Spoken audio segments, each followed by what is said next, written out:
নিতে পারলে আগামী দিন পাশে এলে যাবেন, না নিতে পারলে আগামী দিন কানে তুলে দিয়ে ঘুমাবেন। ক্লিয়ার কথা। তোমার নেতা এলে আমি যেমন যাই না, আমি এলে তুমি আসবে না। তোমার নেতা যা করছো তুমি শুনকে যাও, আমাদেরকে যারা মানে আমরা তাদের নিয়ে চলবো, আমরা শুনবো, ঠিক না বে ঠিক? আর যদি বলো যে না আমার পুলিশ আছে, আমার মিলিটারি আছে, আমার এই আছে ওই আছে, তোর যা আছে থাকবে, তোর পরমাণু বোমাও থাকলে থাকতে পারে, আমাদের কিচ্ছু লাগবে না। আল্লাহু আকবারই যথেষ্ট। জোরে বলুন সুবহানাল্লাহ, আরো চিৎকার দিয়ে বলুন সুবহানাল্লাহ, একবার নারা দিয়ে বলুন আল্লাহু আকবার, হাত তুলে বলুন আল্লাহু আকবার, আল্লাহু আকবার, আল্লাহু আকবার, আল্লাহু আকবার, আল্লাহু আকবার, আল্লাহু আকবার। কথা বুঝছেন না, বোঝেন না? তবে যদি বলেন এসব কথা কেন বলছেন, আমি আবার বলছি, এরা উভয় মিলে আমার মসজিদ মাদ্রাসাকে মিটাতে চাইছে।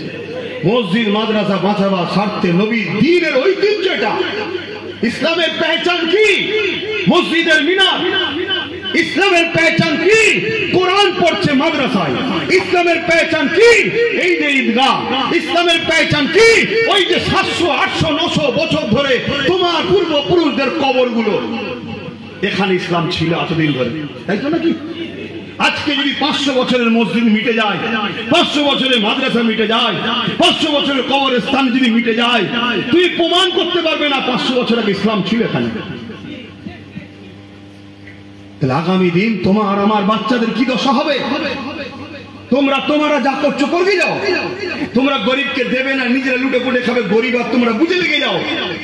আমি ধর্মসভায় এসে সব কিচ্ছু বলতে যাব না, কিন্তু তোমরা যখন রাজ ক্ষমতা দিয়ে আমার ধর্মের উপর আঘাত দেবে, একজন ধর্মগুরু হিসাবে, ধর্ম প্রচারক হিসাবে, ধর্মের গুরু ঘরের সন্তান হিসাবে আমার ইমানি দায়িত্ব জাতিকে জাগানো, ইসলামের দুশ্মনের সাথ দেওয়া হারাম। সে প্রকাশ্য দুশ্মন হোক আর ছদ্মবেশী দুশ্মন হোক, কিন্তু রসুল বলেছেন প্রকাশ্য দুশ্মনের থেকে ছদ্মবেশী দুশ্মন বেশি ভয়ঙ্কর। তাই অনেকে বলে তুমি ওর বেলায় কম বলো, এর বেলায় বেশি বলো কেন? ওকে সবাই চেনে, একটা মুসলমান ওর সাথ দেবে না, ঠিক না? কিন্তু তোমাকে আপন মনে করে সাথ দেয়, আর তুমি বলছো ওখানে এখানে নয় ওখানে। এটা একটা প্রশ্ন চিহ্ন তো নাকি? তাহলে সেই জায়গায় আমার মসজিদ, আমার মাদ্রাসা, আমার কবরস্থান, ঈদগাহ নিয়ে বলাতে যদি আপনাদেরও কারো কষ্ট হয়, মাফ করবেন। আমি আপনাকে ভালোর জন্য বলছি, আপনি ইমানের ট্রিটমেন্ট করুন। জন্ডিস হয়েছে, কলেমায় রদ্দ কবর পড়ুন, তওবা করুন, আল্লাহ আমাকে মাফ করেন, আমার মধ্যে এটা কেন হচ্ছে আল্লাহ? আমি তো আপনার পক্ষে, আপনার হাবিবের পক্ষে দাঁড়াতে পারছি না। যারা রাজ ক্ষমতা দিয়ে আমার দিনকে মিটাচ্ছে, আমি তাদের পক্ষে চলে যাচ্ছি। আর দিনের জন্য একজন মৌলানা, একজন হুজুর, একটা ইমাম এসে যখন বলে, তার কথা আমার ভালো লাগছে না কেন আল্লাহ? এটা তোমার জন্ডিস এখানে হচ্ছে, তুমি ট্রিটমেন্ট করো তাড়াতাড়ি, না হয় তোমার হাসর খুব খারাপ হবে। এটা আমার দায়িত্ব, আপনাকে থরো করলাম। নেবেন কি নেবেন না আপনার ব্যাপার। নিতে পারলে আগামী দিন পাশে এলে যাবেন, না নিতে পারলে আগামী দিন কানে তুলে দিয়ে ঘুমাবেন। ক্লিয়ার কথা। তোমার নেতা এলে আমি যেমন যাই না, আমি এলে তুমি আসবে না।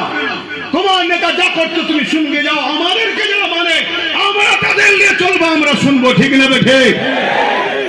আর যদি বলো যে না আমার পুলিশ আছে, আমার মিলিটারি আছে, আমার এই আছে ওই আছে, তোর যা আছে থাকবে, তোর পরমাণু বোমাও থাকলে থাকতে পারে, আমাদের কিচ্ছু লাগবে না। আল্লাহু আকবারই যথেষ্ট। জোরে বলুন সুবহানাল্লাহ, আরো চিৎকার দিয়ে বলুন সুবহানাল্লাহ, একবার নারা দিয়ে বলুন আল্লাহু আকবার, হাত তুলে বলুন আল্লাহু আকবার, আল্লাহু আকবার, আল্লাহু আকবার, আল্লাহু আকবার, আল্লাহু আকবার, আল্লাহু আকবার, আল্লাহু আকবার, আল্লাহু আকবার।